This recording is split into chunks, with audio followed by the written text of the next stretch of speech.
Bonjour à tous. Alors dans cette vidéo aujourd'hui, je vous propose la suite de mes expériences pour les 6e sur les méthodes de séparation, avec entre autres l'observation des résultats des deux expériences que je vous avais proposées dans la première vidéo, et aussi l'expérience en direct que je vous avais proposée sur fiche avec des feutres. Voilà. Alors avant ça, je voulais revenir sur un autre petit détail. Dans la vidéo précédente, nous avons procédé à des filtrations. Bien. Alors j'ai refait ici une solution salée et colorée. Et vous avez remarqué dans la vidéo précédente que lorsqu'on essaye de verser avec un récipient qui n'a pas de verseur comme un bécher, eh bien on risque un petit peu d'en mettre partout. C'est ce qui m'était arrivé la dernière fois. Alors je voulais quand même vous présenter une petite technique que j'ai omis de vous expliquer la dernière fois. C'est qu'en chimie, lorsqu'on veut verser proprement, on peut en fait utiliser un agitateur et faire couler le liquide le long de l'agitateur. Évidemment, nous sommes à la maison, nous n'avons pas d'agitateur, nous n'avons pas de bécher, donc on va faire avec ce qu'on trouve chez soi. Je vous propose un couteau. Et donc effectivement, démonstration, si on verse le liquide le long du couteau, le liquide aura plutôt tendance à couler le long du couteau et arriver proprement, ou à peu près proprement, dans l'entonnoir. Voilà. Ceci rectifie donc un petit peu la filtration de la précédente vidéo. Voilà, nous passons maintenant à la suite. Nous allons maintenant observer les résultats des deux expériences que je vous avais proposées dans la précédente vidéo.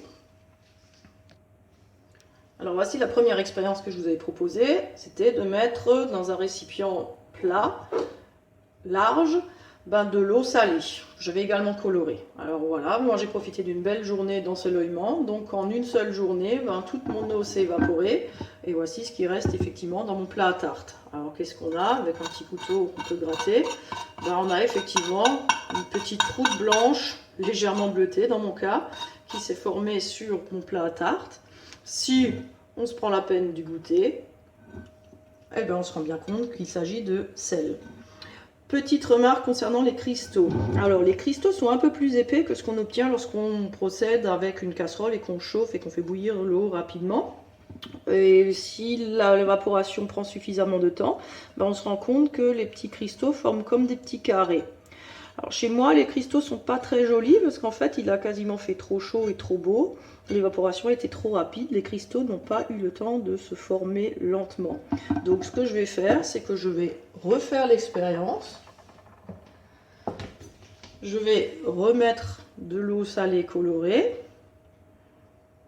Voilà, donc les cristaux précédents vont se dissoudre.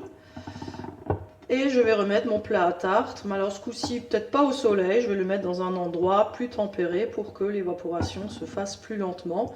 Et je vous propose de voir le résultat dans une prochaine vidéo. Résultat de la deuxième expérience maintenant. Alors rappelez-vous, c'était le récipient rempli d'eau salée colorée avec un film plastique au-dessus et au milieu, à l'intérieur, un récipient vide. Voilà, avec une petite masse dessus pour former un creux. Alors, moi j'ai profité de deux belles journées d'ensoleillement. Lorsqu'on n'a pas de chance et qu'il pleut, on peut un petit peu tricher. On peut mettre le tout dans le micro-ondes et faire tourner ça une petite minute. Attention, évidemment, pas avec une masse métallique, sinon vous allez avoir des mauvaises surprises. Voilà, je vous montre ce que ça a donné. Donc déjà, pour ce qui est de la bâche plastique, on se rend compte que la bâche plastique est totalement remplie de buée. La buée est sous le film en fait. Et lorsqu'il y a beaucoup de buée, en fait, cette buée se collecte en gouttelettes. Ces gouttelettes, qu'est-ce qu'elles vont faire?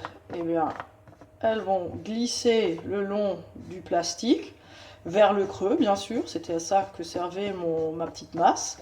Et lorsque les gouttes sont trop lourdes, qu'est-ce qu'elles font? Elles vont retomber. Et elles vont tomber, effectivement, dans le récipient qui est au milieu. Voilà, maintenant on va ouvrir pour voir ce que ça a donné à l'intérieur.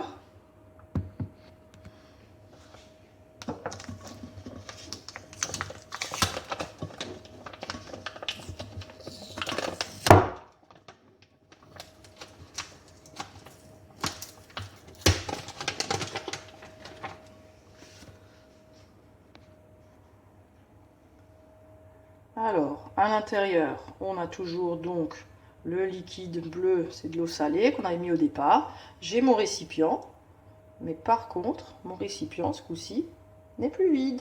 il y a quelque chose à l'intérieur. On va voir de quoi il s'agit.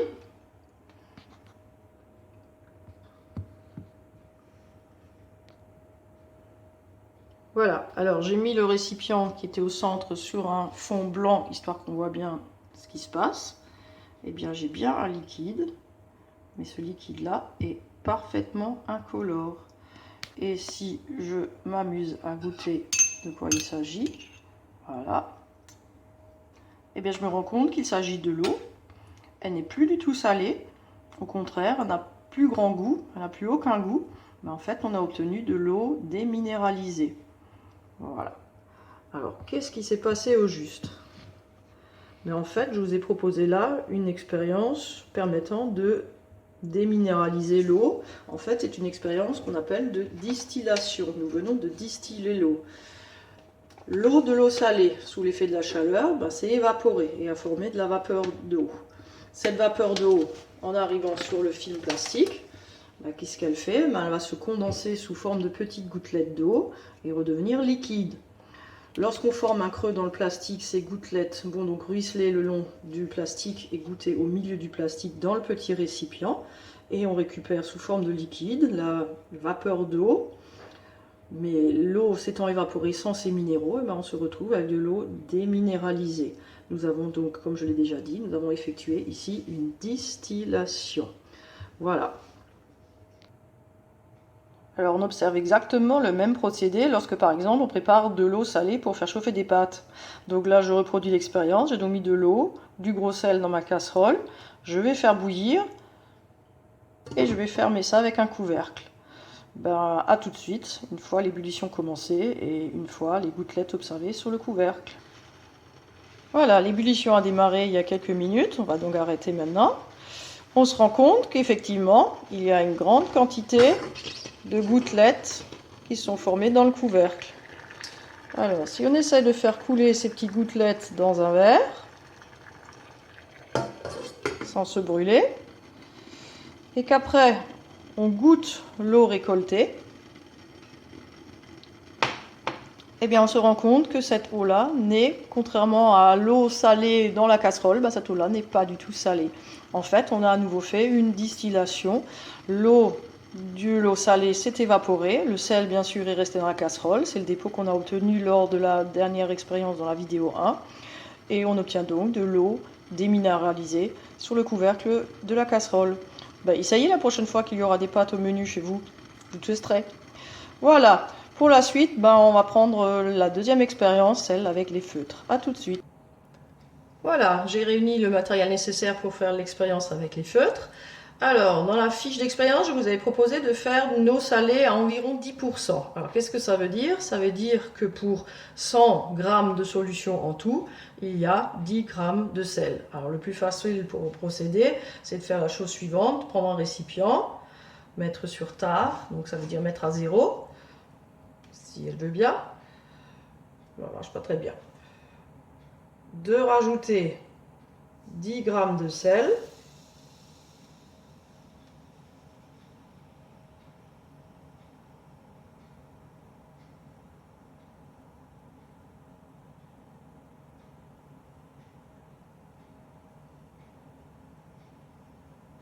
Voilà, j'ai maintenant 10 g de sel.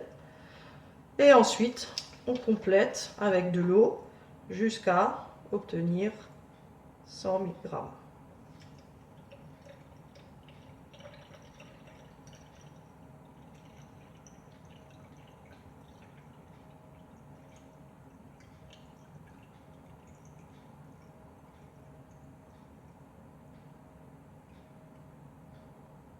Voilà, on y est. Alors, ça n'a pas besoin d'être d'une très très grande précision. On va avoir une solution d'à peu près 10%. Voilà, on agite jusqu'à dissolution. Alors moi, pour gagner un petit peu de temps, évidemment, j'ai préparé ma solution d'eau salée à l'avance. Alors, lorsqu'on a cette solution d'eau salée, on en fait quoi? On en verse au fond d'un verre. Voilà, juste une petite couche. Moi, je vais le faire 2 fois puisque je vais faire 2 expériences en simultané. Voilà. On enlève la balance. Ensuite, j'ai préparé donc des lamelles de papier filtre de environ 10 cm sur 4 cm. Alors je n'ai pas trouvé de papier filtre blanc, c'est un peu dommage, mais bon, on va faire avec. Sur cette feuille, j'ai également tracé un trait au crayon, c'est important, au crayon, pas au stylo, pas au feutre, à peu près 1,5 cm d'un des bords. Voilà. Qu'est-ce qu'on fait avec ces lamelles? Eh ben, je vous avais proposé de mettre des taches de couleur. Alors, plutôt des couleurs foncées. Alors, moi, j'ai choisi le brun. Voilà, on laissera les couleurs ici, comme ça on se souviendra de celles qu'on aura utilisées. Une tache noire. Voilà. Un feutre violet. J'ai choisi du rose. Et j'ai choisi un feutre rouge. Voilà. En simultané, je vous propose une deuxième expérience. Alors là, j'ai choisi de ne prendre que des feutres verts. Mais alors, j'ai choisi différentes teintes de le feutre vert, histoire de voir s'il y a une différence. Voilà. Première tache de feutre vert. Voilà. Encore une. Et encore une. Voilà. Maintenant, le principe, c'est de mettre ces petites plaques de papier filtre avec leurs taches dans le verre contenant de l'eau salée. Mais, chose importante, il faut que le bas du papier trempe dans le liquide, mais il ne faut absolument pas que les taches de couleur trempent. Pour éviter cela, et pour maintenir le papier qui va effectivement ramollir au moment où il va s'imbiber, j'utilise des pinces à linge pour fixer le papier. Alors, je fais quand même un peu attention à mon réglage. Avant de mettre dans le verre, je fais en sorte que le papier arrive effectivement dans le liquide sans tremper les taches. Bon, pour celui-là, ça a l'air d'être bon. Allez. Ah, pas tout à fait. Une petite retouche. Voilà. On y est. Et on va tout de suite que le liquide absorbe le papier et monte. Voilà. On va faire la même chose avec le deuxième. Petit réglage préalable.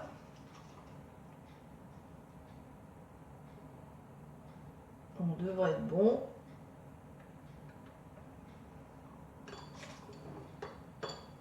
Pas tout à fait. Voilà, c'est parti. Maintenant, il ne faut surtout pas agiter, toucher. Ça pourrait gâcher un petit peu l'expérience. Voilà. À tout de suite. Voilà. Alors on voit qu'en fait, le liquide, l'eau salée ici, monte entre guillemets sur le papier, puisque le liquide est absorbé par le papier. Et avec lui, il entraîne en fait les taches de colorant des feutres.